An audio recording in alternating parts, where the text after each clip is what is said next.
Copilot just changed from this to this. Allow me to explain exactly what has changed, why it has changed, and how to use it more effectively. First things first, always use Copilot on browser, Edge browser, and go to m365.cloud.microsoft. Sign in using your Microsoft 365 ID, and then you will see Copilot. This gives you the latest features at all times, no updates required. The second thing to do is we want to reduce eye strain, so make sure you are using the dark mode. How do you enable dark mode? You go to three dots, settings, dark mode. When you log in, next to your name, if you see basic, that means you're in free version of Copilot. You'll also see the upgrade button. If you don't see the upgrade button, then you're already in paid version. We'll come to the chat portion later. Let's finish this left side navigation pane. You see a Copilot icon there. When you go there, it becomes a collapse expand navigation button. Keep it open unless you need some more space on the right side. This 9-dot thingy is called the waffle menu. And this shows you multiple options. The create or designer part and the notebooks part is now here. And all the office apps are here. Click on more apps. That will show you the familiar ones. And then you can open Word, Excel, PowerPoint, and all these apps on browser.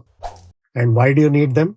Because these apps also have Copilot inside them, and you want to get the latest features there as well. That's why when you're using Copilot, whether it is chat or whether it is inside Word, Excel, PowerPoint, Outlook, Teams, always use it on browser.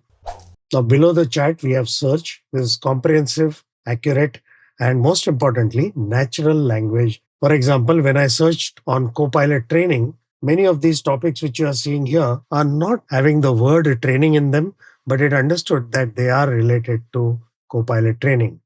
So it's meaning-based search rather than keyword-based search. It also searches across various sources, gives you the total count. It also gives you types of files and the count by file. And as though that is not enough, there is Copilot built in. For example, this PPT, I quickly want to know what is there. Hover, don't click. Click on this button. It'll actually summarize it quickly and show you. If you want further questions to be asked about that file without opening it, then click on this plus sign. It'll open a separate pane. Now you can discuss about that file with Copilot without losing the output of search. Now, what is library? It's just a collection of pages you have created in the past, and they are searchable. The next topic is agents. Now, this is a double button on the left side and on the right side. Right side just shows you the recently used agents. Select the one you want.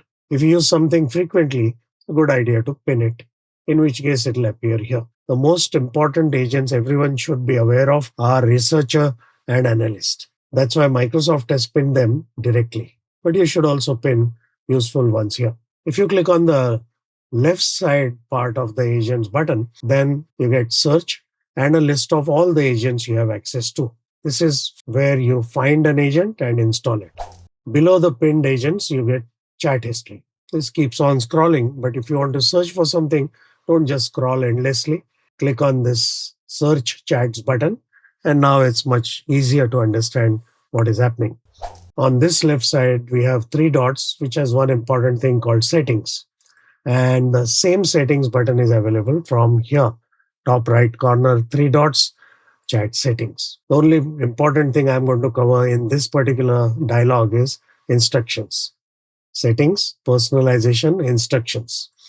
This is a free form text box, but you should fill it up with what? Two things.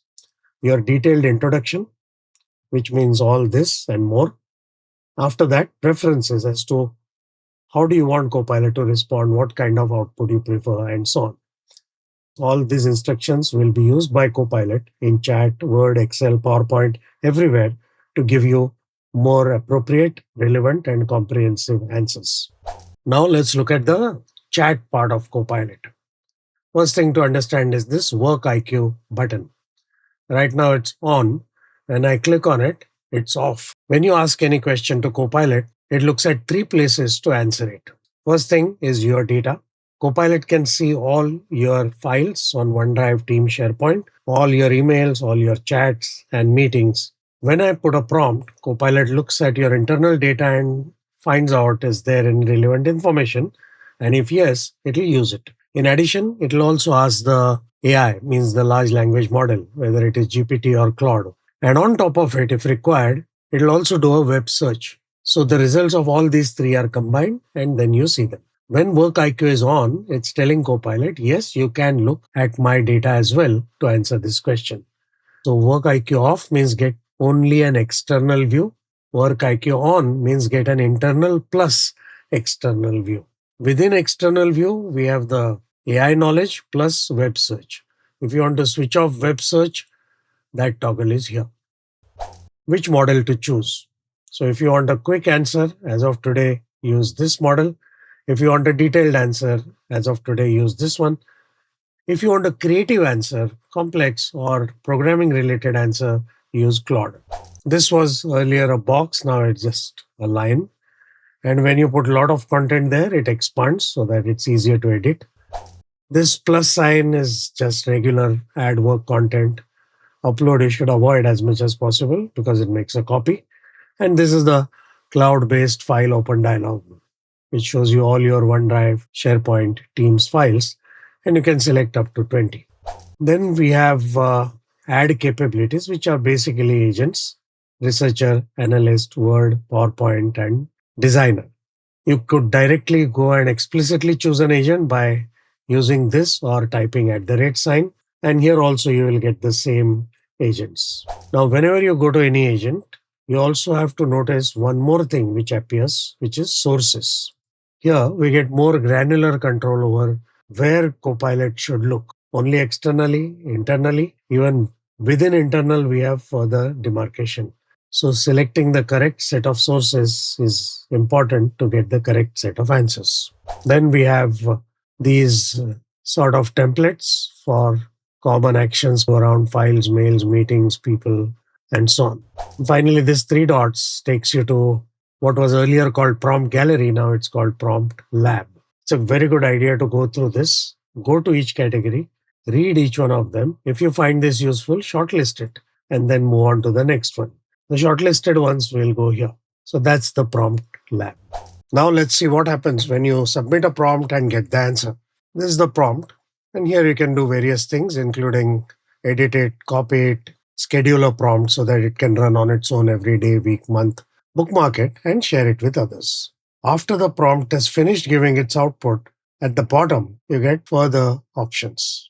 Copy, thumbs up, thumbs down button. You should give feedback to Microsoft because they seriously look at it and act on it.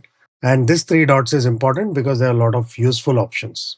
Share the prompt with response with others. If you want to edit the response, that's when you edit in pages. Either you create a new page or append to an existing page. And of course, export to Word. If it's a long prompt, ask Copilot to read it and you can hear it. Sometimes that improves comprehension. If it's a reusable prompt, you can schedule it. There's a dictation button in case you want to have a long prompt instead of typing. Sometimes thinking aloud is a good option.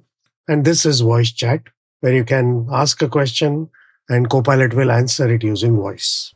Finally, if this output is something you want to work upon with your team, then this is the button share.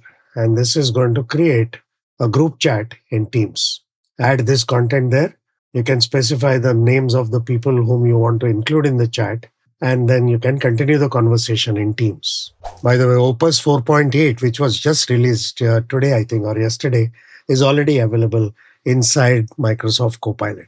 And finally, let's look at how Copilot inside Word, Excel, and PowerPoint works. Remember, Word, Excel, PowerPoint as well. Use it on browser because Copilot gives you the latest features.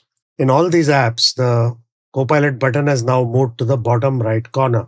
When you hover on it, it shows you some suggested prompts, and these prompts change based on the context. So right now it's giving me summary, ask a question, and suggest improvement.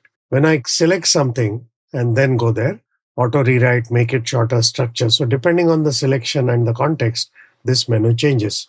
If you click on the button itself, then it will open the Copilot pane. And here, of course, we have the all-powerful allow editing option, which is now the default. So it's like having a full-fledged expert in Word, Excel, PowerPoint sitting next to you all the time. In Excel also, we get Claude 4.8. And in PowerPoint, apart from getting Opus, we get multiple image models as well too. And one more welcome addition in PowerPoint is the inclusion of brand kit. So you can create your own brand kits. And when you select a particular brand kit, and then when you create a presentation, you can choose from your brand templates. So here is a summary of new or changed things in Copilot. I hope you found this useful. Try this out, share it with everyone around you, and subscribe to the channel to continue to learn more. I work with a lot of customers to help them improve efficiency using Copilot and Microsoft platform. If you would like me to work with you, my contact details are in the description. So that's it for now. See you soon in another video. Thank you for watching.